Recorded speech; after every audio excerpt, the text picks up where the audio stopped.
sempre compete por quase todas as competições. Quando ele cai, geralmente é numa Copa, em algum jogo ali, por uma fase ruim, ou porque pegou um adversário muito forte, ou até quando cai, como por exemplo ano passado para o Botafogo, na Libertadores, no limite, claro, numa reação sensacional. O Palmeiras vende caro suas eliminações. Agora, eu entendo que o palmeirense esperava, num ano de tantos investimentos, um futebol melhor. E o flamenguista, um futebol mais vistoso. Mas quando eu olho as duas equipes, jogadores que saíram, jogadores que chegaram, qualidade dos jogadores, trabalho dos treinadores até o momento, e principalmente como isso se reflete em campo, eu não tenho a menor dúvida em afirmar que até esse momento o Flamengo é mais forte com a bola que o Palmeiras, o Flamengo marca melhor que o Palmeiras, o Flamengo tem banco melhor que o do Palmeiras, o Flamengo contratou melhor que o Palmeiras. Sim. O Flamengo fez tudo até agora melhor que o Palmeiras, mas a diferença no Campeonato Brasileiro, o Palmeiras ganhou no último jogo, são 2 pontos. E... né? Só. Desculpe. E confronto que falta. E se o Flamengo passar dessa fase da Libertadores, o Palmeiras também, o Flamengo tende a enfrentar um time mais difícil, um jogo que vai exigir mais que o jogo do Palmeiras. Então, eu acho que a disputa está muito aberta, apesar do Flamengo ter mais chances. Você falou aí... Ele está desprezando o River Plate. Totalmente. Desprezando não. Mas eu gosto sempre de dizer que o River Plate tem o Galarça, a reserva do Vasco, como titular no jogo contra o Libertad, que o Borja era o centroavante titular. Você tem um ponto. E o Colídio como destaque no ataque, com todo respeito. Eu olhei o elenco do Palmeiras. O River Plate. Perfeito. Não ia escolher, tem poucas mil pessoas. Eu vou corrigir. Você não tem um ponto, você tem 3 pontos. Você foi bem. É o seguinte...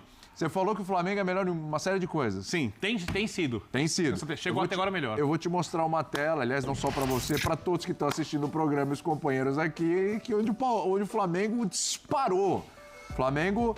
Flamengo tem um novo patrocinador, tá? Que vai investir aí 250 milhões no Flamengo e é um projeto de...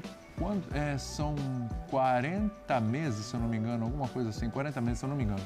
250 milhões. Eu vou até checar aqui direitinho para não dar informação errada, pelo amor de Deus, hein? Corinthians, 103 milhões. Então, vamos lá, gente. O Flamengo tem um patrocinador que vai pagar quase 150 milhões de reais a mais do que o segundo maior patrocínio, que é o do Corinthians.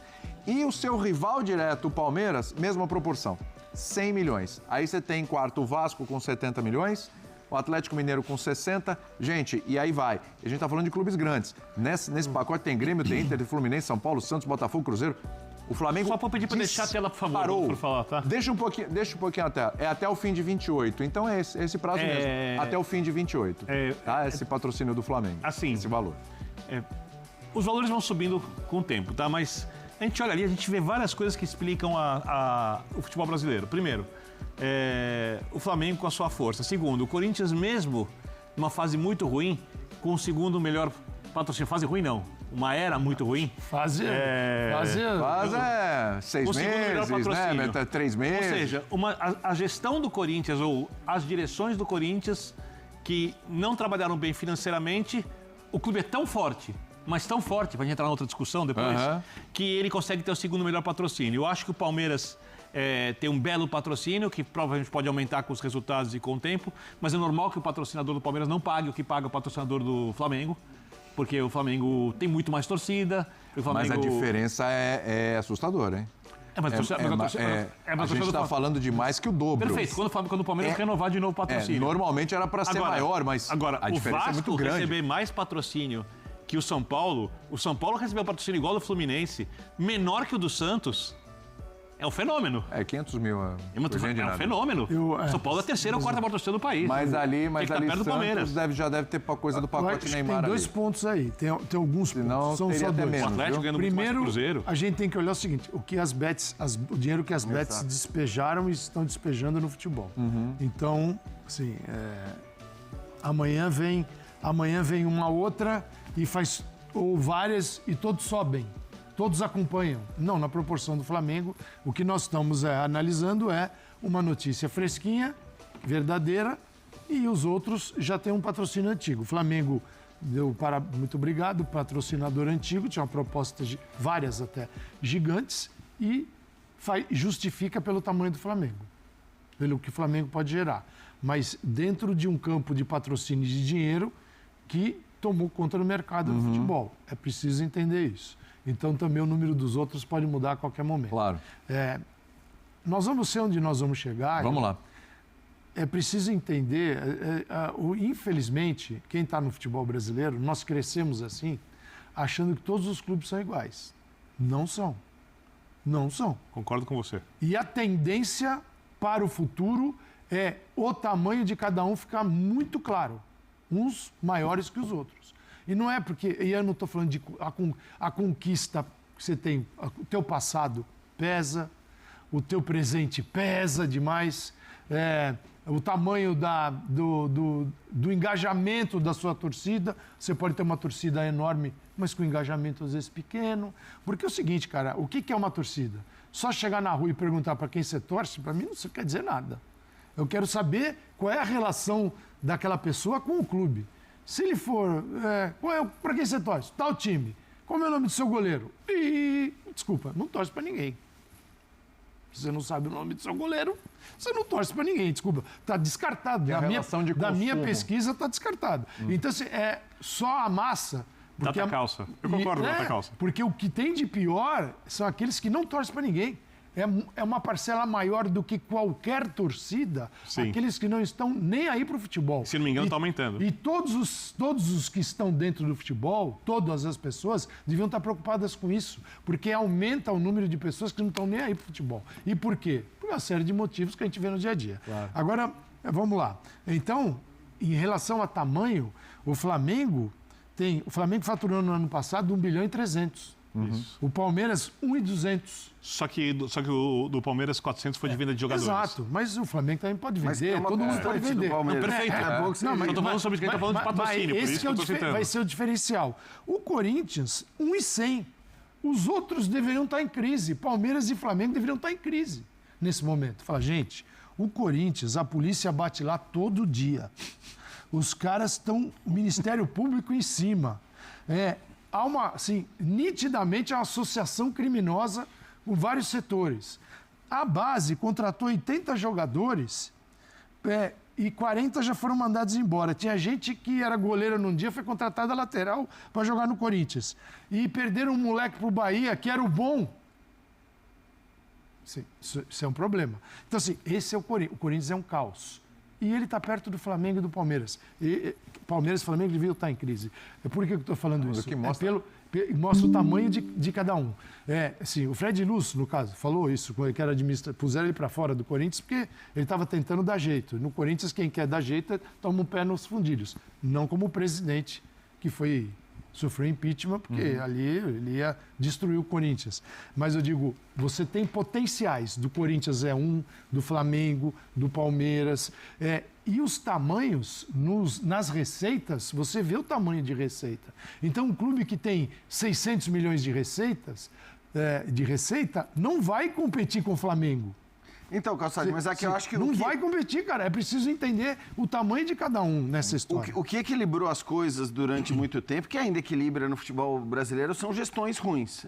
Por que eu digo isso? Se você tem todas as gestões de clube de futebol no Brasil, que você dá uma nota 7 ou 8, a tendência é que o tamanho de cada um, o potencial de cada um, seja refletido pelo tamanho da torcida, pelo faturamento que você consegue ter por conta da torcida, basicamente. Porque é a torcida que faz um clube de futebol. Na hora que você tem gestões muito ruins, muito amadoras, de gente absolutamente despreparada, você embaralha todo o negócio. Porque aí chega, por exemplo, um Fortaleza que não consta nas maiores torcidas do futebol brasileiro, e você vê, ainda que neste ano o time esteja brigando para não cair, mas você vê por muitos anos seguidos o Fortaleza brigando lá em cima, jogando Libertadores, disputando com clubes que teoricamente aparecem em listas de torcidas lá em cima. Sim. E aí o Birner cita o São Paulo, que tem esse patrocínio, que ficou e tem estado há muito tempo, né, conquistando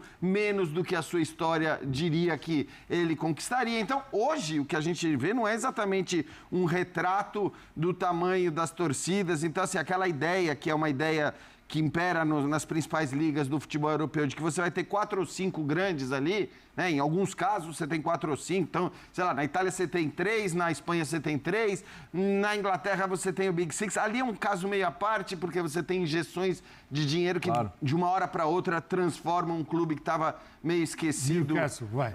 O Newcastle agora, mas se a gente lembrar, o Chelsea e o Manchester City também eram esses times. Então, assim, isso acontece por injeções de dinheiro muito altas e tudo mais. Mas ali é uma outra história, né? Aí o fair play financeiro, a gente não vai entrar nesse papo. O que me parece claro é que, neste caso, quando você tem uma boa gestão, né? E aí, vamos falar assim, eu sou muito crítico à gestão anterior do Flamengo, por uma série de aspectos, mas tudo aquilo que a gestão do Bandeira tinha conseguido para o Flamengo, eles conseguiram manter do ponto de vista financeiro e esportivamente trouxeram também os títulos. E agora essa me parece estar acertando ainda mais pelos acordos que está conseguindo.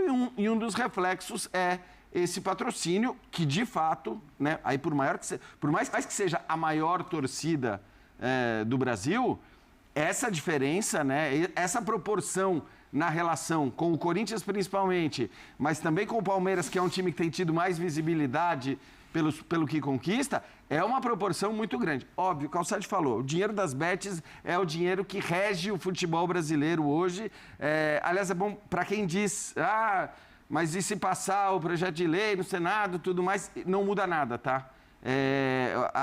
Do que se imagina e sinceramente, eu acredito que certas limitações vão ser colocadas por motivos de saúde pública, é preciso dizer. Eu acho que algumas limitações vão acontecer, sim, mas o patrocínio do clube, o patrocínio master da camisa, não está previsto ser vetado. Então, eu acho que é um acordo que o Flamengo vai ter por esses anos todos, e é um acordo que está muito claro pelos números, né? Está muito claro que é um acordo desproporcional até em relação à grandeza dos clubes. Sim. Os pontos corridos e a Lei Pelé, ambos extremamente necessários, na minha forma de ver, vão mudar radicalmente o conceito do que é um clube grande no futebol brasileiro no longo prazo. Porque as grandezas foram construídas em cima dos campeonatos estaduais, num tempo em que o Brasil... Lei do passe, né? Lei do passe. Sim. Todo mundo é igual. Da Lei Pelé, exatamente, por isso. Essa história de 12 grandes vai acabar. Vai acabar. Acho que eles vão continuar, é que nós vamos conseguir dimensionar um pouco melhor. Eu já me preparo e já gosto de usar os gigantes e os grandes. Para colocar cada um no seu tamanho. Você criou uma nova categoria. Exatamente, para tentar explicar, porque... Eu não acho que times que foram grandes ao longo de toda a história do futebol brasileiro vão continuar grandes. Com as grandezas construídas nos estaduais, não era possível fazer um translado de um estado para o outro por algum tempo no futebol brasileiro, porque era tudo mais antigo, a gente já vivia em outro tempo. Tinha um tempo que o futebol só transmitia no rádio, e a Rádio Nacional era no Rio de Janeiro, capital do Brasil, e transmitia futebol do Rio de Janeiro para o Brasil inteiro. Aí depois passaram a transmitir por televisão, aí as imagens começaram a ser mais acessíveis, a televisão era ruim, aí depois vieram as TVs fechadas, os canais de esporte, etc. E o futebol se nacionalizou. E todo mundo passou a ter informações sobre várias equipes, nem todas, obviamente, são transmitidas tanto assim quanto gostariam. E, mais do que isso, os estaduais perderam força por causa disso. E outra coisa, quando acaba a lei do passe, e tem a lei Pelé, você não pode mais segurar o seu jogador a qualquer custo. O mercado de fora abre. E aí, o futebol vai virando cada vez mais dinheiro, o negócio. Então, vão sobressair os times que tiverem mais mercado, maiores torcidas e que souberem gerenciar o seu dinheiro.